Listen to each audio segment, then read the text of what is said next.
Get this recording going. Well, yeah, so this is going to be the first part of a 3-part series on prospecting and mastering prospecting. Really, it's to get people focused. David, thank you for joining. So you can be the one that interrupts me. I mean, seriously, feel free to. But this is kind of narrowing it down. I mean, even with the mortgage lending side, or really any sales side, there's so many different things that people can be doing that it's very overwhelming to figure out what exactly you're going to do. And then we have life that gets in the way. When you're a real estate agent or even 100% commissioned, anything else, you probably are working another job as well. People may have kids, they may have spouses, right? Who they have their own schedule that you have to kind of work around and their own time off. And it's really hard to stay consistent with what you think would work, but also you don't know necessarily if something's going to work, how fast it should work. And so we find ourselves bouncing around from idea to idea just naturally. And so this 3-part series is to help people focus on that kind of stuff. It's also to let everyone know that this is a common thing most people struggle with. So this is coming from me having a consultation with a young lady who has done really well for herself. She worked for Microsoft in helping, their platform Bing with all their SEO stuff and getting it figured out. And so she would be calling companies to help them with the SEO through Bing. But then she also worked for some tech startups where she really helped their SEO. And it was the same thing. She's like, you pretty much have to become a mad scientist with SEO, search engine optimization, and figuring out, do I make blog posts? Do I do this? Do I do this? Do I have whatever in order to get your product advertised, discovered more on Google or Bing or Yahoo, whatever. And her points of view on that, I think, translate well to our own prospecting. So this is a slide that I had shared during our business planning session. And it's, what is your lead strategy? And I think as I went over it during the business planning session, I felt that this is a slide we could talk a lot more about and cover a lot more in detail. And we just really didn't have the time to. And so as you can see, obviously there's a lot of things that I've heard over the years and different ways to generate business as a real estate agent. The way I like to look at things is you obviously want to start with where you're at and with your goals, right? So if my goals are really big, then it kind of helps me filter what is going to be the result of the activity, if I'm even being very optimistic. So let's say my goal is, as a real estate agent, I want to make, this is a quote, someone I heard recently, she wanted to make $180,000 a year or $180,000 a month in real estate. And she was canvassing and door knocking a neighborhood where the average home price was $400,000.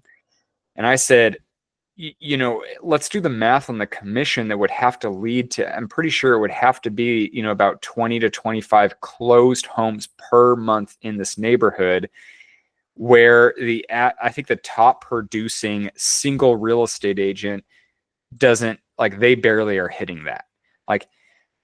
I think you need to switch price ranges if that's going to be your goal. So Same thing, it's okay to have that as a goal, but I think if your sole marketing focus doesn't exactly hit that goal, then we need to rethink of the sole marketing focus. So make sure everyone knows your goals, your income level that you want to achieve, maybe how quickly you want to achieve it, but I think that's kind of irrelevant. But then you want to also look at where you're at, right? David and I were talking about, what he does for work on the side and his flexibility. And that's where you really have to write down, what is your time availability? What is your budget? If you do have extra money, because there's plenty of people who have extra money that they can put towards this. I've known people who said, well, I want to keep saving up to buy a house, to buy a bigger house. And I said, well, after reviewing all of your goals, buying a bigger house doesn't sound like anything that's related to your goals. And as of right now, how much are you currently saving? Are we talking a bigger house that matches your dreams? Or are we just talking middle of the ground, it's a little bit bigger than your current house? Because if that's the case, stay in your current house. Use that extra money, maybe invest in your real estate business. That way you're making huge amounts of money that are 10 times what you're currently saving. And then that way that 10 times, you're going to be able to buy a much, much bigger house that actually hits your goal. So when I look at my current situation, I have to be very honest with myself. If you have kids, if you have family members, like David, his wife's a school teacher, so he has to probably remember that his wife's schedule, when she has time off, she probably wants to take the time off with him. And as great as it is to say, oh no, I'm going to keep working even though she has time off, he probably has to realize, okay, those might be times where she and I take trips places, or we do something else. And obviously that's specific to him.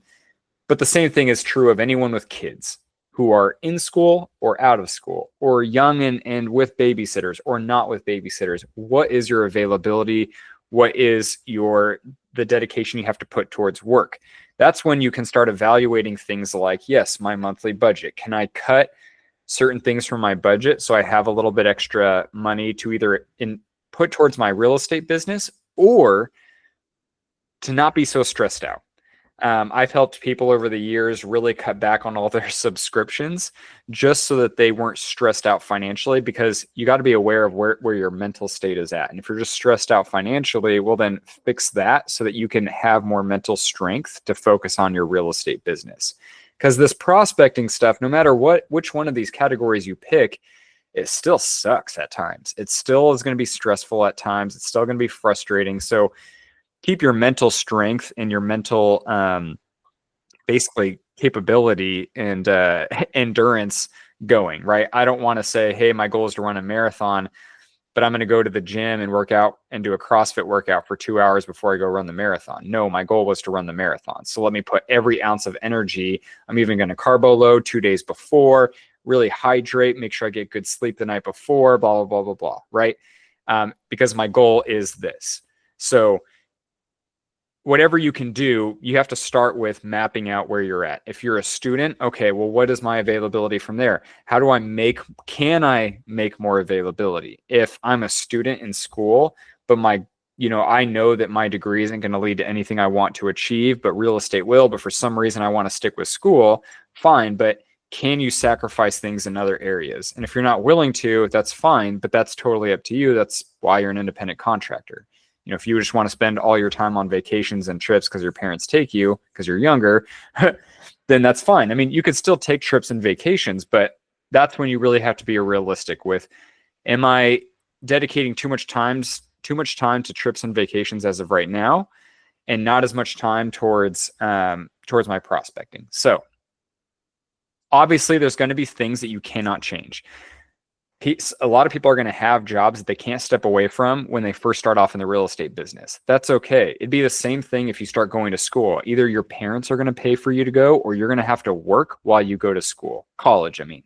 So this is the same thing, but after 4 years, you're not going to be in debt. You're probably going to be producing income, but you're going to have the income after 4 years. If you stick with it and make a plan and stick with a plan, you're going to have the income of a doctor.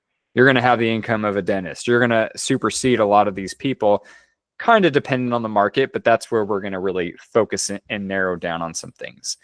So once I have my availability, I have my income in my budget, I kind of have a better idea and my goals. I have a filter now of what's not worth it and what is worth investing in. So when I'm looking at these lead platforms, now I want to figure out what am I willing to do? What do I have the time to do? What could I realistically stick with? For instance, I always want to go to door knocking, wherever door knocking is on this slide. There are a lot of people that the idea of door knocking or even cold calling just absolutely, I got door hangers. Where is door knocking? I can't believe I don't even see it. But cold calling right here, cold calling, door knocking, it just absolutely terrifies them. And it's just because you heard a seminar about how it could be successful, or someone got a huge listing from it, doesn't mean that that's necessarily where you should start. You always want to find something that pushes your comfort zone, because obviously all of these things are going to be what most people have never done in their life. I've met one guy who worked for a politician. and getting people to vote for the politician. And so he thought the idea of door knocking was so easy for him. I had a young lady who had just worked for a credit, basically like a credit repair, consolidated debt company, but it was very weird the way that they did their things. It was kind of misleading, but she basically was cold calling people. And so she felt totally comfortable doing that. So that's where you can start there.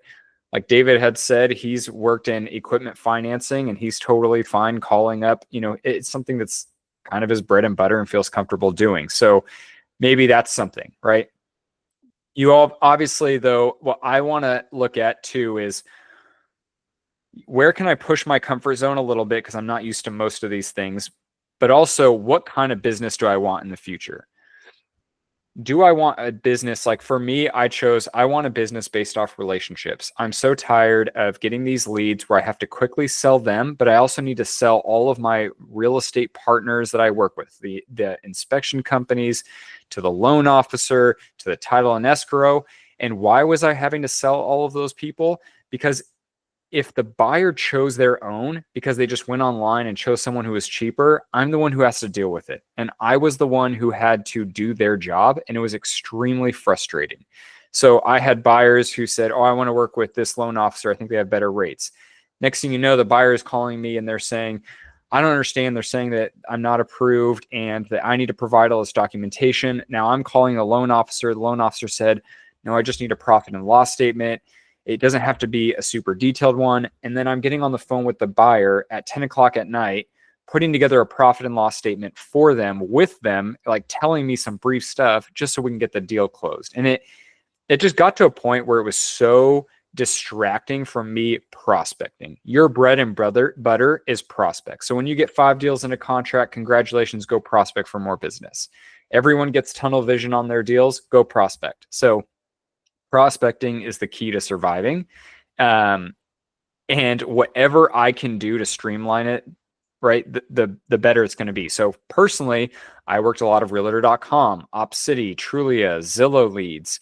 And I found that I was constantly hitting this wall where I'm having to sell myself to these people in a very quick face-to-face interaction where we're seeing the house. We still have to check out the house. They're trying to build trust in me that I'm not just some sleazy salesperson trying to convince them to buy the house. I don't care if they buy the house or not. We'll find another house that does fit their goal, but they don't know that. At the same time, I'm trying to sell them on my loan officer. I'm still trying to sell them on the title and escrow, the whatever it might be, on the process.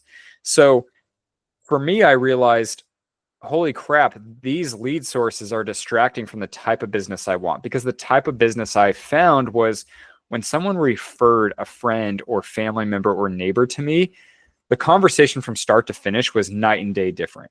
They listened to every recommendation that I had because they looked at me as a resource. They looked at me as their advisor versus looking at me as that salesperson that they just met online. So I came highly recommended. And to the point of the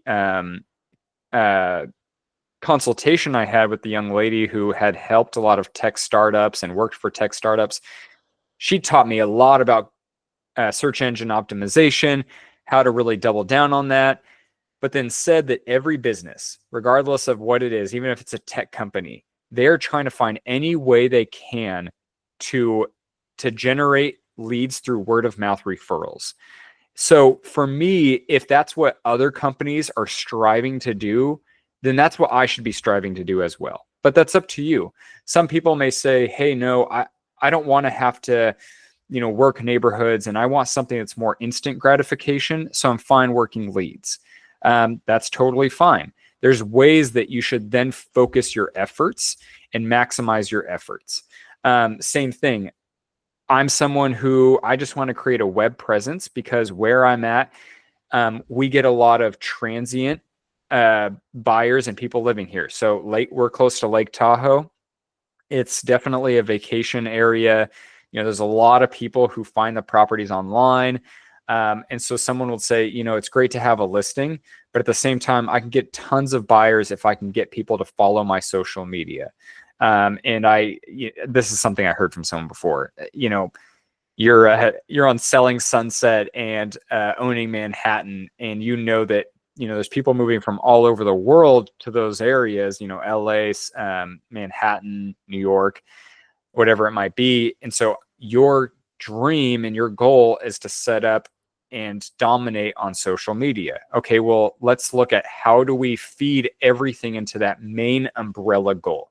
So that's really the focus for today is what can you figure out that's your umbrella prospecting hat, right? So if working referrals and getting referrals from people, that'll help me figure out my daily activities. So when I said, hey, I want to have a referral business, I could have looked at it and said, okay, then in the next 3 years, my goal is to close as many Zillow, Realtor.com, Trulia, Lofty leads, whatever it might be, the lead platform. I'm just hustling to close buyers left and right. From there, I've got my approach. I'm going to work HomeBot, and I'm going to subscribe for a HomeBot feature where I'm constantly staying in front of my clients. I'm going to sponsor their housewarming parties. I am going to do everything I can because in the next 3 years, I'm going to have such a huge basis of people that I've closed deals with that they're going to start wanting to list their house and upgrade or downsize or whatever it might be. If that's the case, then great. But can you handle a budget that supports Zillow? Does your budget allow Realtor.com? How do you maximize your Opcity profile? Can you pay for Trulia leads? What about Lofty leads? Does that mean that if you're going to work Lofty leads, so this is like any CRM that advertises they'll run ads for you, you're just going to get a shit ton of phone numbers and emails where people don't even answer. So are you okay feeling like you're cold calling people? And if you're not, then maybe you need to start budgeting and saving for Zillow leads, because then you're feeling like you're not cold calling. If you hate cold calling and you cannot stand calling someone and they hang up on you and it just it embarrasses you, then let's switch our focus. Let's focus on something else. So for me, I kind of became a mad scientist when I was an agent, and you get to a point where you're trying a little bit of everything until you figure out what works for you. So if your goal is, I want a business that's based on referrals, word of mouth referrals, people who know and trust me and have figured me out and that I have built a relationship with, that's who I want to work with. And I want to work with those people that know and trust me and I build a relationship with, that they refer people to me. Okay, so let's focus on that. Then we can look at, hey, how much time do you have available, right? What is your current network? Are you from the area? Are you not from the area? David and I are perfect examples of kind of the opposite. So I'm not personally from this area and I don't have a lot of friends and family that live in this area. So when I moved back to this area, I went on Facebook, and anyone and everyone who on Facebook said they live in Roseville, California, I added on Facebook, friend, till Facebook said, you got to stop, and you basically have to stop for 3 days before you can send another friend request. And then I switched to Instagram, added a ton of people, got bored on Instagram, switched to LinkedIn, added a ton of people, then went back to Facebook. I have 5,000 friends on Facebook, not that much on Instagram, and I think over 3,000 connections on LinkedIn. And then from there, my strategy became, okay, I have something going. I have all these connections. How do I double down on this? And this is when you can start taking courses, right? I started learning, okay, what are people doing that's successful, that's not successful? What are marketing people saying? What are they not saying? How do I read between the lines to know what's real and what's not real? At the time, I had no money to invest in some marketing company running ads for me on Facebook. So I really would pay attention to what are the free things I can be doing. And I figured out, okay, if I can post things about my family and someone likes and comments on it, Facebook thinks that they like and support my content. Same thing, if I like and comment on their posts and they comment back, then Facebook thinks, oh, these people really are friends and they like to interact with each other, so let's continue to show more of their content. So if I had a mixture, and I had to do a whole study on this, if I did 3 posts that were my family, and so I, posted things about my nieces and nephew and my dogs, because that's what seemed to get the most results, then I would like and comment on other people's posts.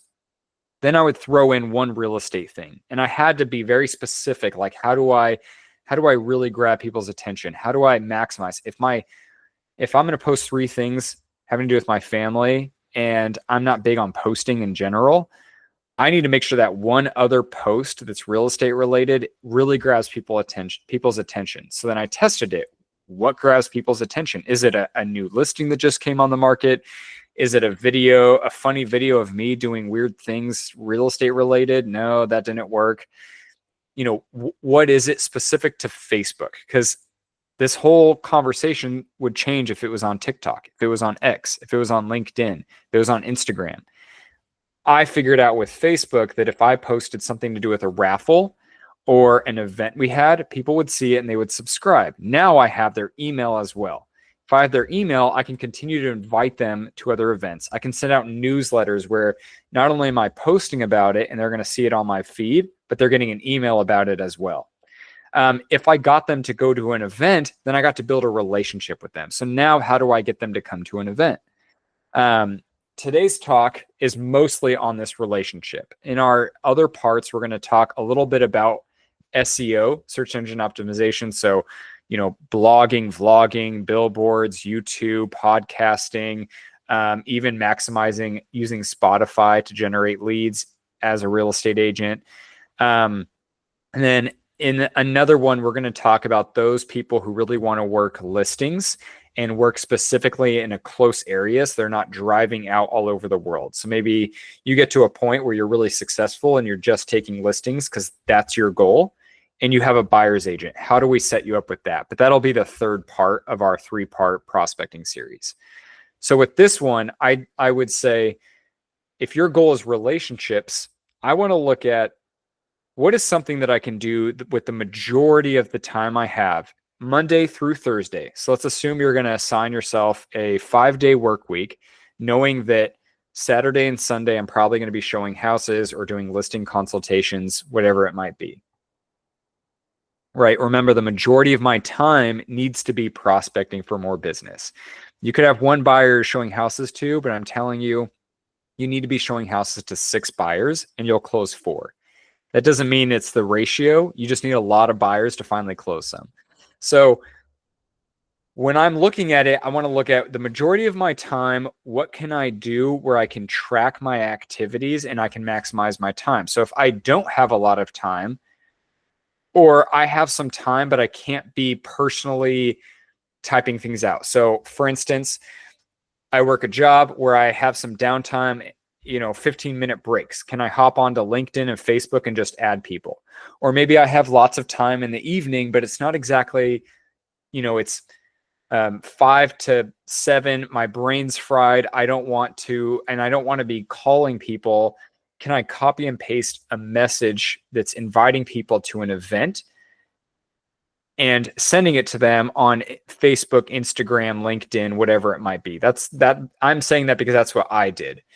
From there, I can get their emails and I can just click mass email, send invite to our next event, right? So I know that me inviting someone to an event, whether they come or not, as long as I can get them to subscribe and now I get their contact information, I'm golden, because not only are they going to see my post, they're going to see my next message about it, but I can just mass email them, which means I can tap into a whole new group of people with the limited amount of time I have. So if I have a lot of time, and let's say I'm a bartender, or David, I don't know your specific time with your current company, but I have several hours in the day. I can dedicate 4 to 5 hours in my day to prospecting for new business. And I want a referral-based relationship business. What do I want? Like, what's my group? If I'm David and I'm from the area, how do I go back and I tap into everyone who I used to know, went to high school with, whatever it might be? How do I then get involved with their groups of people? So if that person knows and trusts me and they say, yeah, I'd love to support you, congratulations on getting your license, you're going to do amazing. I know in my head, okay, I'm going to figure out, where do you work? How do I get into your place of work? Where are you the most connected? So for instance, I have a buyer right now, they decided to rent.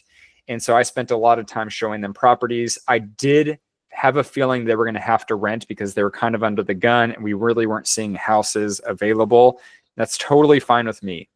But these people, I love being around them. They're so much fun. It's totally fine with me. Let me make sure this didn't end.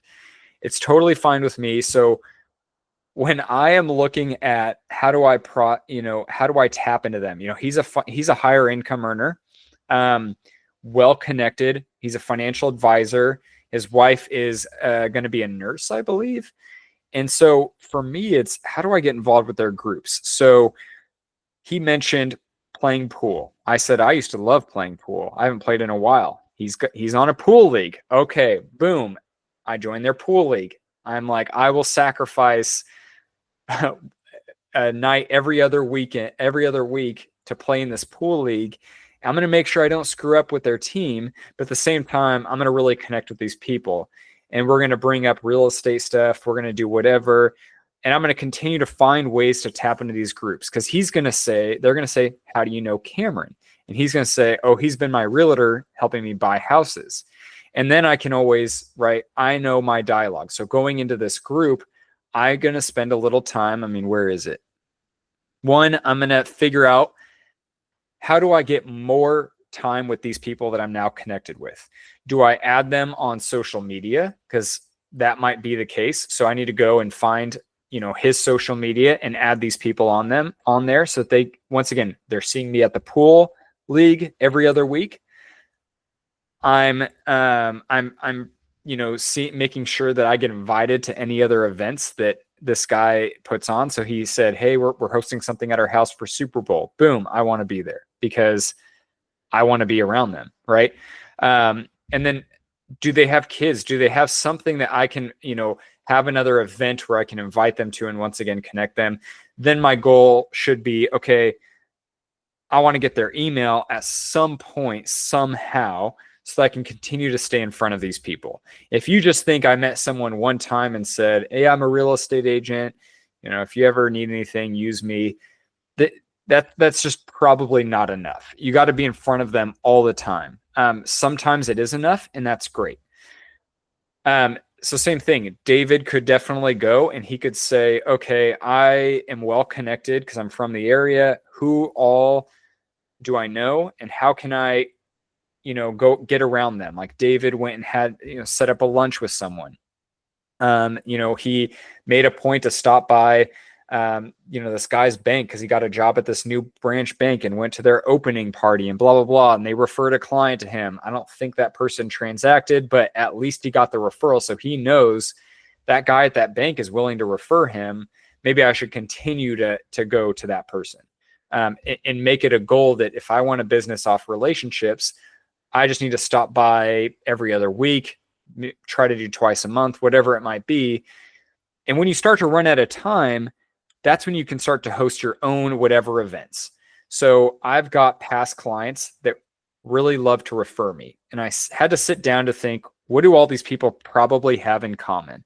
And I thought of, they all might like to have a game night or like a poker tournament.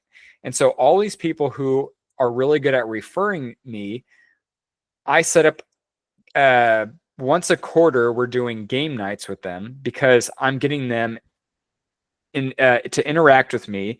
And then every other time I'm allowing them to invite other people that they know and trust, their friends and family, whatever it might be.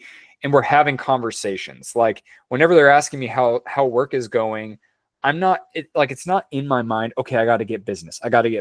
But they're going to ask me, how's work? And I'm going to talk to them about the market. And I'm going to say, do you know anyone who's been thinking about buying? And I'm just going to ask. Then we can go about the rest of our night and have a blast and have fun with each other. But I've asked and people said, you know what?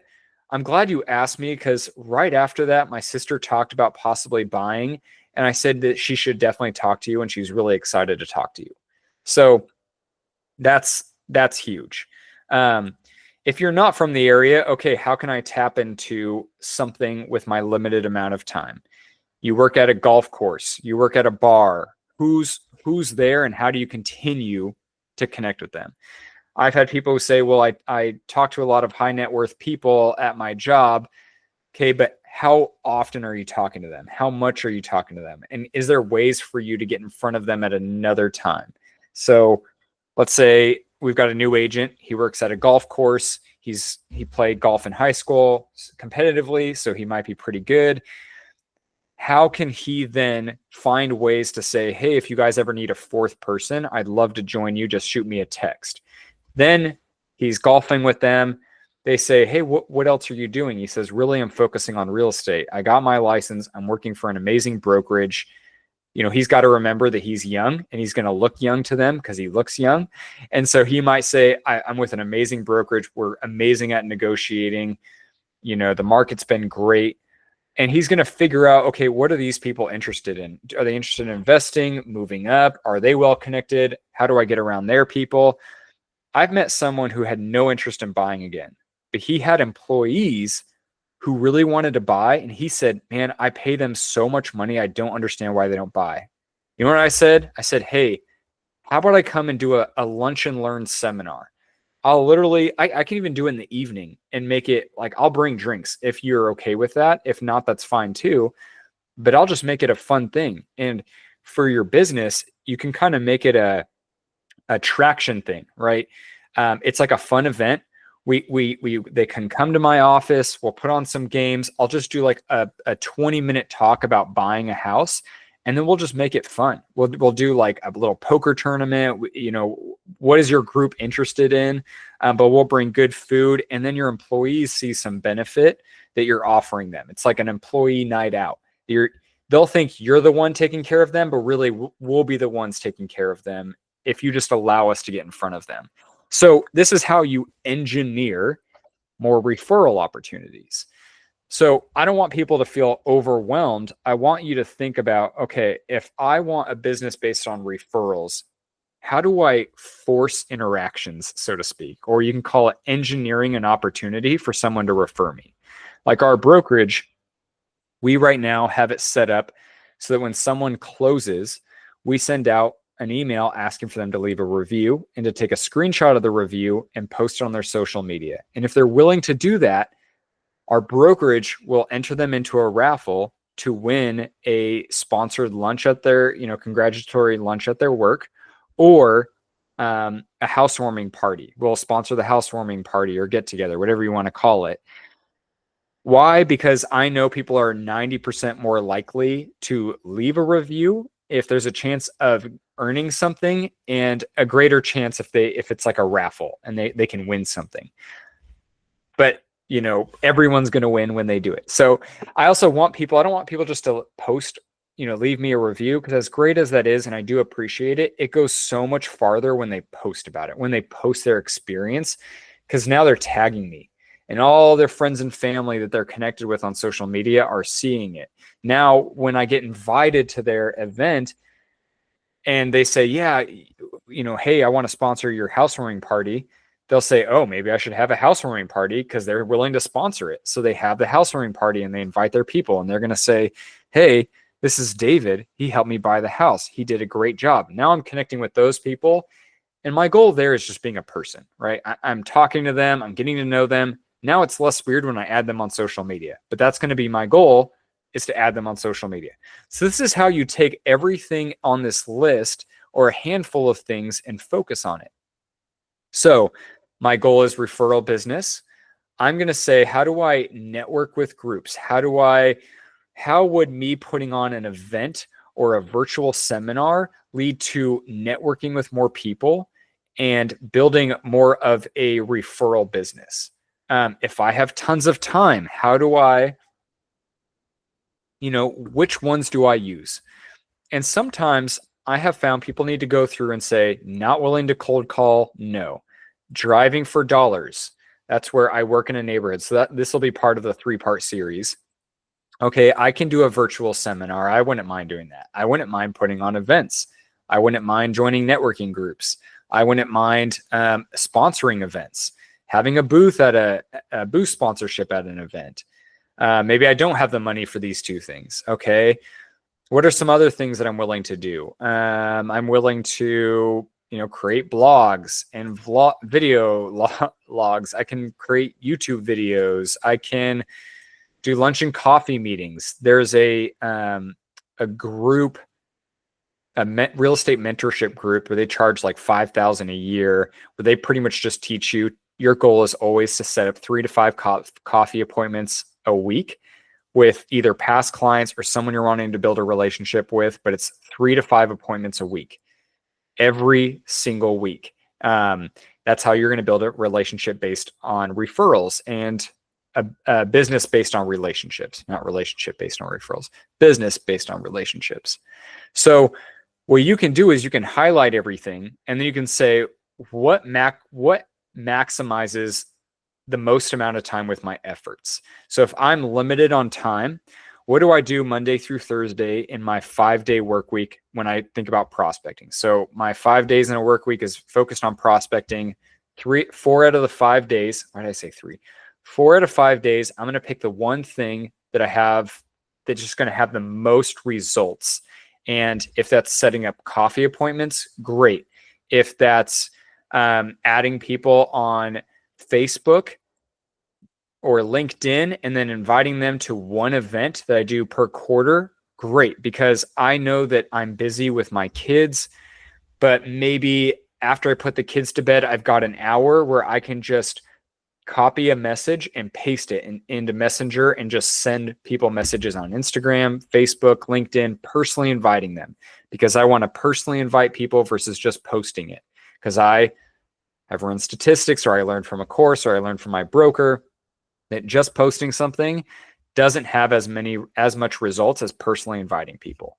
So that's what I'm going to do. Now, Friday, my 5th day out of my 5-day prospecting work week, I'm going to be a mad scientist. All the brilliant ideas. Oh my gosh, I just learned about driving for dollars.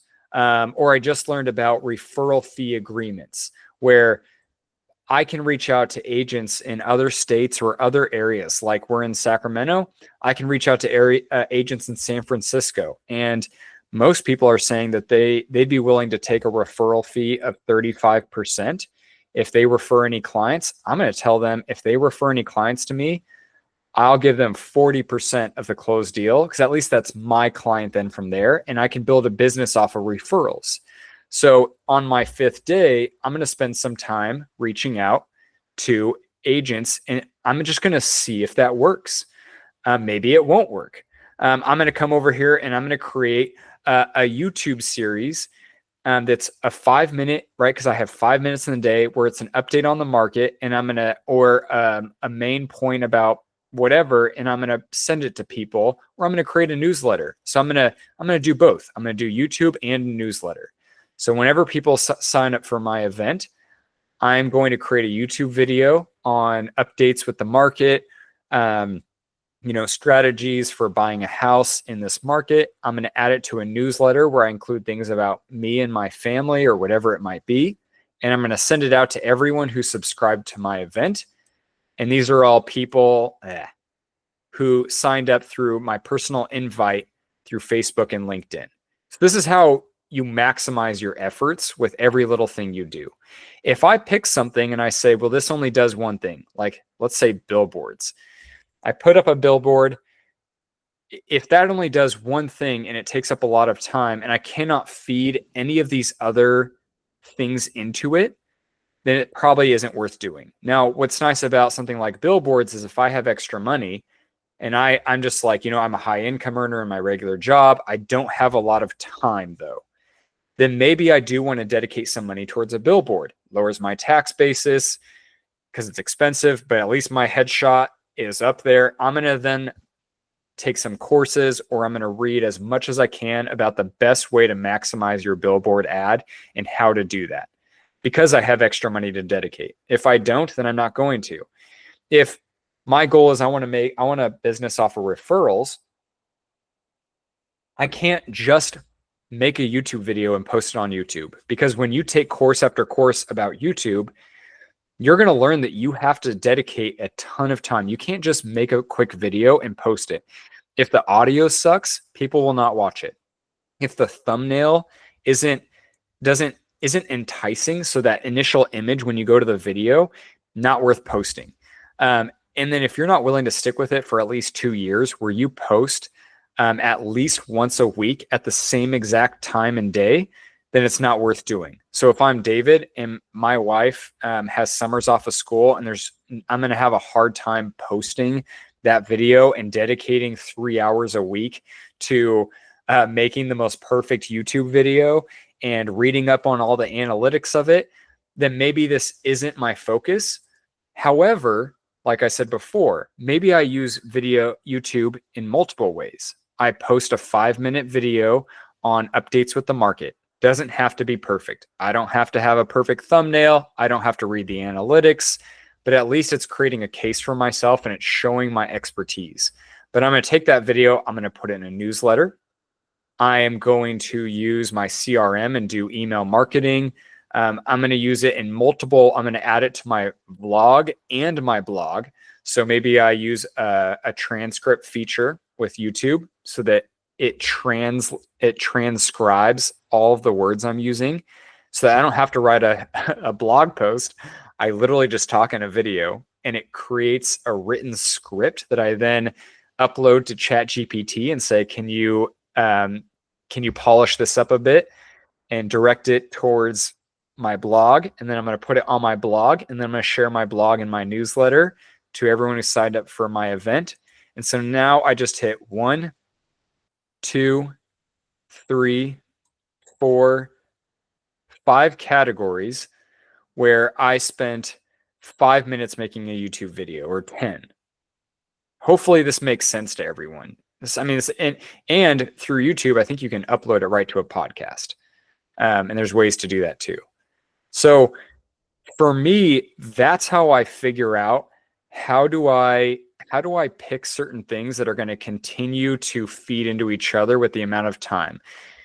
If I look at something and I say, okay, this isn't worth my time, or I'm willing to try this out, I'm willing to contact probate attorneys to get referrals. Okay, I've never done that before. How much time do I have to do it? This might be a Friday thing, right? This might be my day of I just try multiple things.